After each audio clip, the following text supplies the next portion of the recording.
Pull your furs closer to your chests, my friends. Add another log to the fire, yes, the oak, the heavy one that burns with a deep, orange heart.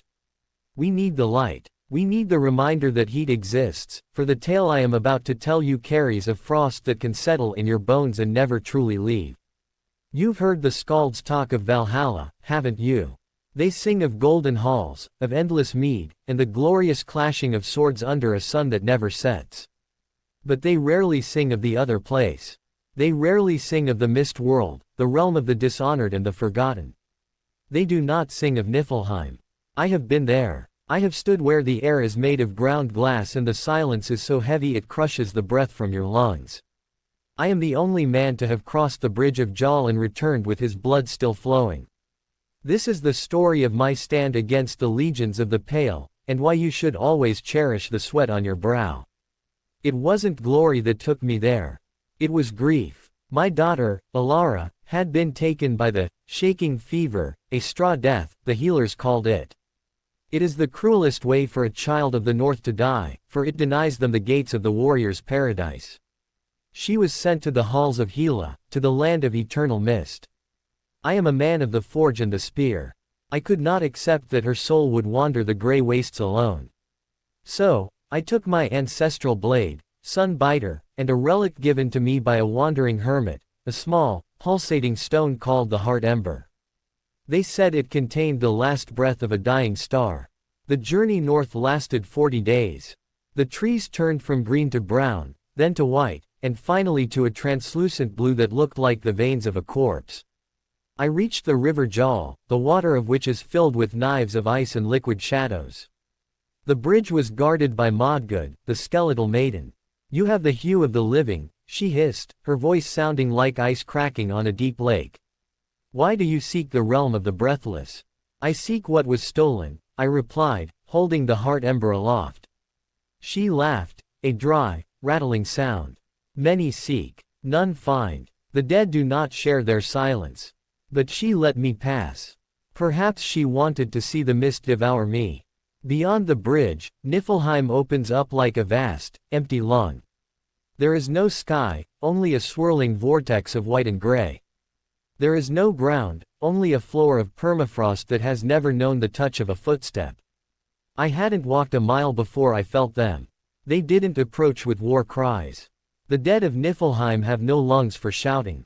They approached with the sound of 1,000 dry autumn leaves skittering across a frozen pond. They were the Nair, the corpses. These weren't the noble dead.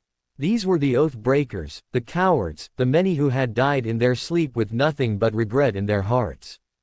They rose from the mist like pillars of frost. Their skin was the color of a fish's belly, stretched over frames that were brittle and jagged. Thousands of them, a sea of pale, milky eyes that stared at me not with hatred, but with a terrifying, hollow hunger. They wanted my warmth. They wanted the spark of life that beat in my chest like a drum they had forgotten how to play. Elara, I called out, my voice swallowed instantly by the fog. The army closed in. The first of them, a tall, gaunt thing that might have once been a king, reached out with fingers that ended in shards of black ice. I swung sun biter. The blade, forged in the heat of a volcano, struck the creature's shoulder. There was no blood. There was only a puff of crystalline dust and a sound like a glass vase shattering on stone. The creature didn't fall, it simply stared at its severed limb and kept coming. I found myself backed against a jagged outcropping of obsidian, the cairn of sorrows. It was the only high ground in that flat, desolate waste. I climbed to the top, my breath coming in ragged, freezing gasps. Every time I inhaled, it felt as though I was swallowing needles. The army surrounded the cairn. From my vantage point, they looked like a white tide rising to drown a lonely island. You cannot have it, I roared, drawing the heart ember from my pouch. The stone glowed with a fierce, defiant crimson. For a moment, the mist retreated. I saw the faces of the dead clearly then. I saw the sorrow etched into their frozen features, the mothers looking for children, the men looking for the swords they had dropped in fear. It was a sea of loneliness. But the hunger was stronger than the sorrow. The first wave threw themselves at the cairn. They used their own bodies as ladders, stacking corpse upon corpse to reach me. I fought with a madness born of the sun. Sunbiter was a blur of orange light in the gray. I lopped off heads, I shattered ribs, I kicked them back into the abyss. But for every 10 I broke, 100 more took their place. My arms grew heavy. The cold began to seep through my enchanted furs. My boots were freezing to the obsidian rock. I realized then that I wouldn't die from a wound. I would die from the exhaustion of living in a place that demanded only death. I was down to my last reserves of strength. A group of the dead had managed to grab my ankles, their touch so cold it felt like liquid fire. I was being pulled down into the white tide. I looked at the heart ember. It was fading. The stone was turning gray, its inner light flickering like a candle in a gale. Is this it? I whispered. Is this where the fire ends? Then, I remembered the words of the hermit, the ember does not burn for you. It burns because you remember the sun. I closed my eyes. I stopped fighting the dead and started fighting the cold. I didn't think of the blades or the frost. I thought of the smell of pine needles in the summer. I thought of the way the sun reflects off the fjords at noon. I thought of Elara's laugh, the way it used to ring out like a silver bell across the meadows. I poured those memories into the heart ember. The stone didn't just glow, it screamed. A pillar of pure, solar fire erupted from my hand, shooting upward into the Niflheim sky. It wasn't just heat, it was presence. It was the sound of 1,000 hearth fires roaring at once. The army of the dead recoiled. The shockwave of warmth shattered the nearest ranks into fine snow. Those further back shielded their eyes, eyes that hadn't seen light in an age. They didn't scream, but they fell back, their hunger momentarily replaced by an ancient, genetic fear of the flame. In that moment of brilliant, blinding light, the mist parted. And there, at the edge of the radiance, I saw her. Elara stood among the dead, but she was not of them. She looked like she was merely sleeping, her small form wrapped in a cloak of shimmering frost. She looked toward the light, her eyes widening. Father. Her voice was a faint echo, a memory of a sound. I reached out, the heart ember pulsing in my hand like a second heart. Elara. Reach for the fire. Reach for the warmth. She took a step toward me, but the mist began to thicken again. The dead, recovered from the initial shock, began to press forward once more. They weren't attacking me now, they were trying to get to the light. They were like moths drawn to a flame that would ultimately destroy them. I realized I couldn't carry her out. The laws of Niflheim are absolute. A living man can visit, but the dead belong to the goddess of the half-face. But the heart ember, it was a piece of the living world.